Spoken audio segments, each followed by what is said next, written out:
Olá, meu nome é Paula Locatelli, eu trabalho aqui na Escola Municipal de Saúde Regional Sul da Prefeitura de São Paulo e eu quero dar as boas-vindas a vocês ao quarto e último módulo do nosso curso de verão, que fala a respeito do SUS. Nesse módulo, a gente vai falar um pouco sobre os desafios e perspectivas do SUS, tá? Então, em setembro do ano passado, setembro de 2020, as leis que regulamentam o SUS, as leis orgânicas de saúde, completaram 30 anos em meio a uma pandemia, né? Aquela que foi, sem dúvida, a maior crise sanitária do nosso século. E as pessoas nunca precisaram tanto do SUS, né? Então o SUS, ele teve o seu papel no diagnóstico da Covid, no tratamento, nas internações, né? Seja usando a própria estrutura do SUS ou alugando vagas em hospitais. Eu deixei o link de uma matéria que fala sobre isso.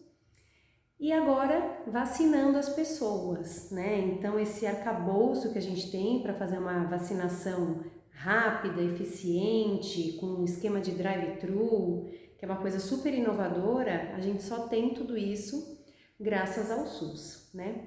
A pandemia por si só já traz um grande desafio para o SUS, né? Nós estamos tendo agora uma explosão de casos. Quem acompanha está vendo que a situação esse ano está muito pior do que ano passado, né? Então, não bastasse isso, a gente tem que levar em conta também o que vai acontecer depois que passar a pandemia, porque acreditem, ela vai passar, ela vai. E nós teremos outro desafio quando ela acabar. Qual é esse desafio? Essa demanda reprimida que está sendo formada por conta da pandemia. Então, por exemplo, pessoas que faziam consulta de rotina não estão conseguindo fazer essas consultas. A gente não está conseguindo, por exemplo, fazer um diagnóstico precoce de casos de câncer, de diabetes. Diversas cirurgias eletivas foram canceladas por conta da pandemia. Então, a hora que tudo isso se resolver e a gente voltar à nossa vida, o SUS vai ter que lidar com uma demanda reprimida absurdamente grande. Esse vai ser um grande desafio para os gestores do SUS, né? Eu trago aqui também um panorama da vacinação que mostra como o SUS é importante e essa experiência com vacinação trouxe muitas vantagens, né, para a vacinação aqui no Brasil. Não fosse a demora da compra de insumos e de vacinação, nós teríamos sido exemplo para o mundo, né, de vacinação. Infelizmente isso não aconteceu. O próximo desafio fala sobre a universalidade. O que acontece? Muitas pessoas, inclusive o nosso ex-ministro da Saúde, o Mandetta, falam sobre universalidade. Muita gente acha que não é justo o SUS ser universal. O que elas querem dizer com isso? Que o SUS talvez devesse ser somente para as pessoas que não têm condição de pagar, né? Só que isso vai contra o que a gente já estudou nas leis orgânicas de saúde. O SUS é para todos os brasileiros. Mas essa discussão, ela sempre acaba vindo à tona, né? O próximo item é o subfinanciamento. Infelizmente, o SUS ele carece de financiamento e de investimento. Agora que vocês fizeram o curso, eu sei que tem muitos trabalhadores que estão fazendo o curso, mas também tem muita gente que até então não tinha tido tanto contato com o SUS e acho que conseguiu perceber a importância e a magnitude dele. O que falta, óbvio que faltam diversas coisas, mas na minha opinião o mais importante é o subfinanciamento. Eu trago algumas tabelas no texto que comparam então o Brasil com outros países da América do Sul, países da Europa, e que mostra que a gente está, infelizmente, bem atrás nesse quesito, né? O próximo desafio é o envelhecimento da população.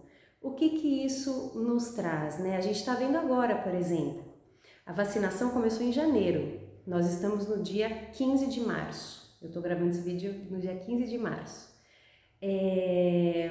Ainda estamos vacinando as pessoas de 75 e 76 anos, ou seja, a gente tem uma população idosa extremamente relevante e a gente tem que pensar nisso para políticas de saúde, né? principalmente agora, por exemplo, a gente que está acompanhando a Covid, as mutações, infelizmente nós temos agora a P1, né, que é a mutação da Amazônia. Essa variante, ela afeta mais as pessoas entre 30 e 40 anos. Só que a vacinação ela foi pensada para o primeiro tipo, né, de coronavírus que infestou o Brasil e o mundo. Então esses são desafios que quem pensa em política pública tem que colocar na balança. Né? Eu falo um pouquinho também sobre doenças crônicas não transmissíveis. Eu falei ali no comecinho, como é que fica o diagnóstico de diabetes, por exemplo, né? Que é uma doença que não tem cura. Você consegue dar uma boa sobrevida para a pessoa, controlando a glicemia, com alimentação, às vezes com medicação, mas ela não tem cura. Né? Então, com o envelhecimento da população, muito mais gente vai ter essas doenças crônicas e vão exigir muito do Sistema Único de Saúde, do SUS.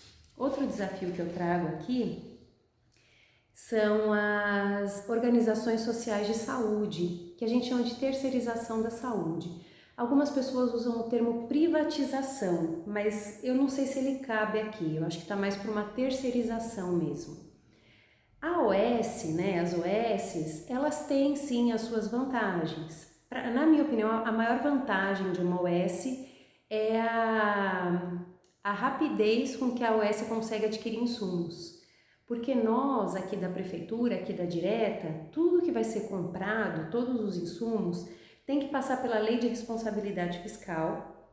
Além disso, existe todo um trâmite. Então é aberta a licitação, as empresas se inscrevem, elas podem pedir recurso. Às vezes um processo de compra acaba sendo muito longo e quando você precisa de um insumo com rapidez, nisso a OS ela ganha de lavada, né?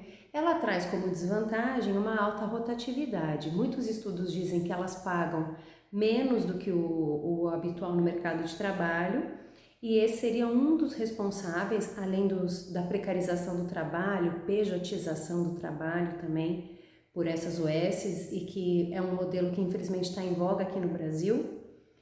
Existe uma alta rotatividade. Muitas vezes, a maioria dos postos das UBSs, né, das Unidades Básicas de Saúde hoje em dia, são geridas por OSs que incorporaram o Programa Saúde da Família, que é um programa lindo. Eu vou deixar um link para vocês a respeito disso, a respeito do Programa Saúde da Família, e que vê a saúde como um todo. Para isso, tem que existir um vínculo entre a equipe e a população. Senão o PSF, ele não é tão eficiente como poderia ser, né? Por outro lado, eu trago aqui as perspectivas. Então, a gente consegue ver o tanto que o SUS trouxe de atendimento, né? A quantidade de partos, tudo isso está no texto e é muito, muito lindo de ver o trabalho do SUS, o tanto que o SUS entrega para a população, apesar de todos esses problemas, né? E por último, eu deixo aqui um texto que diz: os que defendem o SUS hoje o fazem de um lugar híbrido de situação e oposição. Como defensores do SUS, são por vezes instados a defendê-lo frente a ataques críticos, ao mesmo tempo que têm compromisso de seguir criticando as imperfeições do SUS para superá-las. Difícil tarefa para a nossa cultura, na qual nos habituamos a criticar os adversários, mais do que os aliados ou a nós mesmos. Né? Acho que essa é a mensagem desse curso. Eu gostaria de agradecer a todos vocês por terem participado, por terem entrado nas conversas, no mural. Muito obrigada. Espero que vocês tenham aproveitado e que a gente continue interagindo. Logo mais vamos ter o curso de inverno. Eu volto aqui para divulgar para vocês. Obrigada e até a próxima!